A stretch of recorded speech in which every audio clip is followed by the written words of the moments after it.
Ele foi considerado o caçador mais fraco da humanidade quando portais misteriosos surgiram por todo o mundo. Mas tudo muda quando em uma missão dentro desses portais, ele acaba morrendo e voltando com o poder de controlar sombras e subir de nível. Há 3 anos, em uma ilha, uma batalha entre caçadores e formigas monstruosas estava em andamento, com a frota da marinha apenas observando, já que não tinha nada que eles pudessem fazer contra esses monstros. Mas logo o grupo começou a ser massacrado pelas formigas, fazendo com que perdessem a fé na batalha, pois seus ranks eram baixos demais. E no momento em que um homem estava prestes a ser morto pelo monstro, um healer de rank S chamado Byung-gu o salva e também consegue curá-lo num instante. Mas como sua guarda estava baixa, um grupo de formigas tenta atacá-lo por trás, mas rapidamente seus companheiros de rank S o protegem, e rapidamente começam a levar vantagem sobre os monstros. Nisso, o líder daquele enxame de formigas apareceu, sendo ele muito maior que as outras formigas. Mas apesar disso, os 2 companheiros de rank S combinam seus ataques e derrotam o monstro, fazendo os ataques se intensificarem ainda mais depois que outras formigas iguais àquela apareceram, dando início à verdadeira batalha.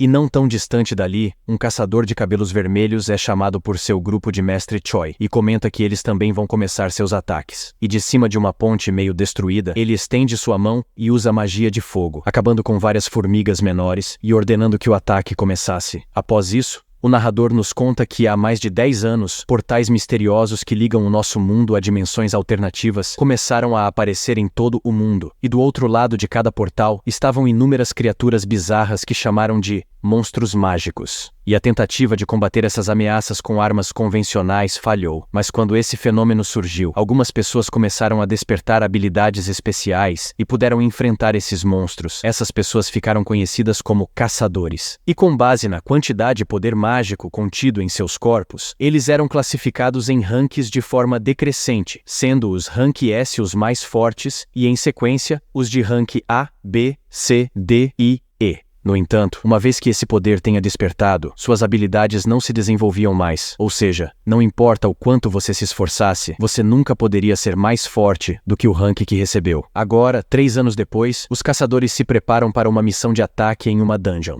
E enquanto esperam, um senhor chamado Kim é abordado por Park, um conhecido que ele não via há muito tempo. E enquanto conversam, o nosso protagonista, que se chama Sam, chega até o local, e imediatamente todos reconhecem ele, levando Kim a cumprimentá-lo, perguntando se ele comeu antes de vir, mas ele responde sem muitas palavras e continua a caminhar enquanto ouve de fundo Park perguntar para Kim se ele era forte, já que todos o cumprimentaram. Mas Kim dá uma risada dizendo que, ao contrário, ele é conhecido como o caçador mais fraco da humanidade. E comenta com ele que uma vez numa missão num portal de rank E, ele acabou parando no hospital, deixando Park surpreso e desacreditado que ele seja realmente o caçador mais fraco. Apesar disso, Kim diz que quando ele é chamado, significa que a raid será tranquila. Mas a conversa é encerrada para evitar que Sun ouça. Só que o protagonista já tinha ouvido tudo, levando ele apenas a suspirar, dizendo que não dá para argumentar contra fatos, continuando a andar. Nisso, uma garota chamada Junhee se aproxima dele perguntando se ele se machucou de novo, demonstrando se importar com ele. Ela então pergunta brava sobre o que aconteceu com o rosto dele, e ele diz que aconteceu o que geralmente acontece. Então, ela expressa mais uma vez sua preocupação, pedindo para ele tomar mais cuidado. E quando eles se sentam, ela diz que ficou sabendo que ele foi parar no hospital, e ele comenta que era uma dungeon de rank E, mas ele foi o único a sair machucado, deixando ela surpresa pelo fato de não ter um healer, ou seja, alguém que dá suporte curando os aliados. E Sun explica que os outros do grupo eram de rank mais alto, então não viram a necessidade de ter um healer. Isso deixa Junhee indignada, dizendo que são todos egoístas, mas Sam diz que está tudo bem, já que a culpa é dele por ser tão fraco. Mas percebendo que é hora de iniciar a missão, eles se dirigem até o local de entrada. Um dos caçadores se apresenta como Song Chi-yul e se oferece para assumir o comando da raid, sendo prontamente aceito como capitão devido à sua alta reputação entre os caçadores. E sem demora, eles começam a entrar no portal, com Kim pedindo ao protagonista para permanecer próximo e evitar ferimentos. E Sun, mesmo equipado apenas com uma faca com quase nada de poder mágico, que foi tudo que ele conseguiu comprar, considera ela melhor que nada e entra confiante no portal. Enquanto isso, no prédio da Associação de Caçadores, o presidente Go é questionado questionado por um agente sobre sua reunião com o governo, comentando que foi o mesmo papo de sempre, dizendo que dungeon breaks ainda são um problema. Além disso,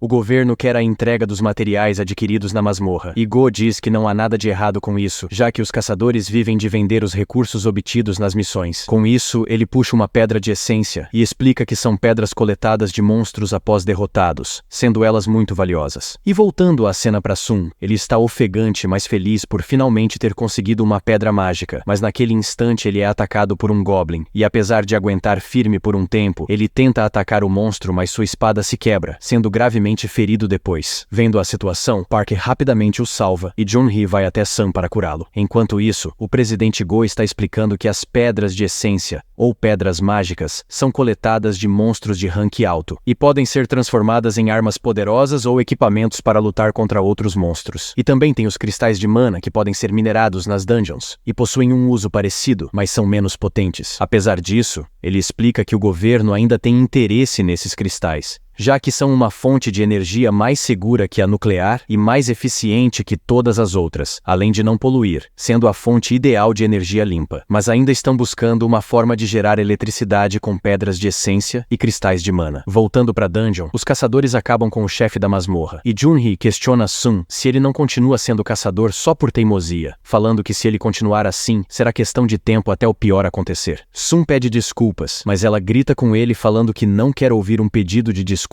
quando ela está realmente preocupada com ele. E refletindo sobre tudo isso, Sam observa que só conseguiu uma única pedra de essência de rank E, pensando que quase morreu por ela. E nesse momento, um caçador chama a atenção do grupo mostrando uma caverna profunda, sugerindo que poderia ser uma masmorra dupla, já que mesmo após derrotarem o chefe, o local permanece aberto. Alguns caçadores ficam animados pela oportunidade de coletar mais pedras preciosas. No entanto, Song, o líder daquela raid, interrompe para dizer que devem relatar o ocorrido à associação de caçadores para receberem instruções adequadas. Alguns membros contestam sua decisão, argumentando que a masmorra é de rank D, portanto, não há razão para preocupação. E Kim diz que Park terá um segundo filho, e não coletaram muitos cristais e pedras explorando a masmorra, e que também não deve ser problema quebrar as regras só um pouquinho. Song diz que entende a situação deles, mas destaca que ainda não deixa de ser perigoso. Diante da discordância, Song propõe uma votação. Após os votos, há um empate, com 6 pessoas a favor de explorar e 6 contra. Mas Song percebe que Sam ainda não votou, e o garoto, ciente de sua inexperiência como caçador de baixo nível, considera a masmorra de rank D muito perigosa. Contudo, ele é confrontado com os pensamentos das necessidades financeiras de sua família, como as despesas médicas elevadas de sua mãe e os custos da faculdade de sua irmã. E diante da pressão financeira, Sam vota a favor de explorar a masmorra, apesar dos riscos envolvidos. Enquanto isso, em outro lugar, um caçador toca em um cristal escuro para avaliar seu rank, e do lado de fora, um agente está conversando no telefone com Choi, o líder de uma guilda, que orienta ele dizendo que idade e sexo não importam, desde que pareçam fortes, ele deve recrutar, mas diz que não é como se eles fossem encontrar alguém que se compare a Shahrein. A cena então muda para 2 caras numa moto roubando a bolsa de uma moça, mas logo são contidos por Shahrein, que habilmente pega a bolsa de volta. Após isso, ela devolve a bolsa e é agradecida, mas acaba chamando a atenção das pessoas ao seu redor, que descobrem que ela é a caçadora de rank S famosa. Contudo, Shahrein sente vergonha e sai dali rapidamente fazendo acrobacias pelos prédios. E voltando à dungeon dupla que descobriram, eles debatem sobre o próximo passo, comentando que 1 hora é o tempo máximo para saírem da dungeon após o chefe ser derrotado. No fundo do grupo, Sun pede desculpas a Junhee, mas ela pergunta de forma passiva-agressiva pelo que ele tá pedindo desculpas, e ele responde que só estão procurando o chefe agora porque ele votou a favor. Ela então continua brava,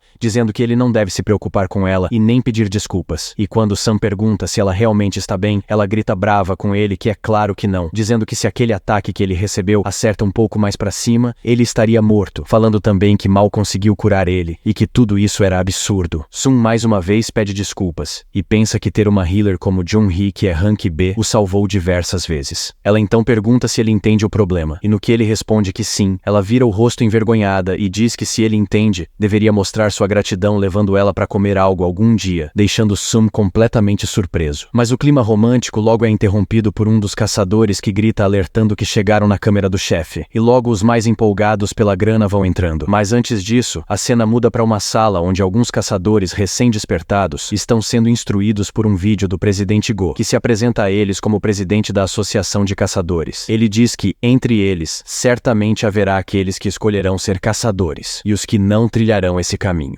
Mas o que eles precisam saber é que faz mais de 10 anos desde que os portais apareceram, e mesmo assim há muitas coisas que eles ainda não sabem sobre as dungeons. Ou seja, a profissão é arriscar sua vida, e qualquer traço de arrogância ou prepotência pode custar a vida dos caçadores, mesmo para os que já estão acostumados. E o conselho primordial que ele dá para que continuem vivos é que tenham medo. Voltando à dungeon, os caçadores prosseguem para a sala do chefe, onde logo na entrada, deparam-se com estátuas que parecem existir há séculos. E Sum percebe que dentre elas tem uma estátua muito maior sentada num trono. Mas o grupo logo percebe que não há monstros no lugar, e o líder acaba encontrando um círculo mágico no chão. E de fundo, ele ouve alguém gritar que achou uma estátua segurando escrituras antigas. O líder Song então diz que está escrito que são os mandamentos do templo de Cartenon. E o primeiro mandamento é venerar a Deus, o segundo é louvar, e o terceiro é provar sua fé em Deus. Mas enquanto ele estava lendo, o foco muda para Jun-hee, que segura o protagonista assustada, dizendo para ele que viu os olhos da estátua gigante se mexerem. E assim que Song termina de ler que quem não seguir os mandamentos não sairá vivo, o portão do templo se fecha. Os caçadores ficam chocados com isso, e um deles, enfurecido, tenta sair. Mas assim que toca no portão, uma das estátuas arranca a parte de cima de seu corpo com um golpe em uma velocidade assombrosa. O choque toma conta de todo o grupo que presenciou essa brutalidade, e Sum pensa assustado que o caçador que morreu tinha um rank superior ao seu, e mesmo assim foi tudo num instante. Nesse momento, Sum lembra que ainda tem a estátua maior, e ao olhar para trás, essa estátua direciona seu olhar para ele. Nisso, Sum pensa consigo que já esteve à beira da morte várias vezes. Na sua primeira raid, ele se separou do grupo e acabou preso, foi atacado, e passou semanas no hospital. Também já quase morreu de fome num labirinto, e ele também explica que caçadores vendem as pedras para comprar equipamentos melhores, mas que essa faca vagabunda foi o máximo que ele conseguiu comprar. Mas se quebrar, ele terá que lutar de mãos vazias, e seus tênis também se desgastavam rapidamente. Então, dia após dia, ele aguentou ser ridicularizado em um trabalho perigoso, onde apostam suas vidas pelas recompensas. Sendo assim, ele teve que aprender a ficar atento e buscar oportunidades. E talvez seja por isso que ele conseguiu perceber e gritar para todo mundo ir pro chão, se jogando para salvar Jun-hee, enquanto a estátua disparou um raio de fogo que chegou a carbonizar uma pessoa. Com isso,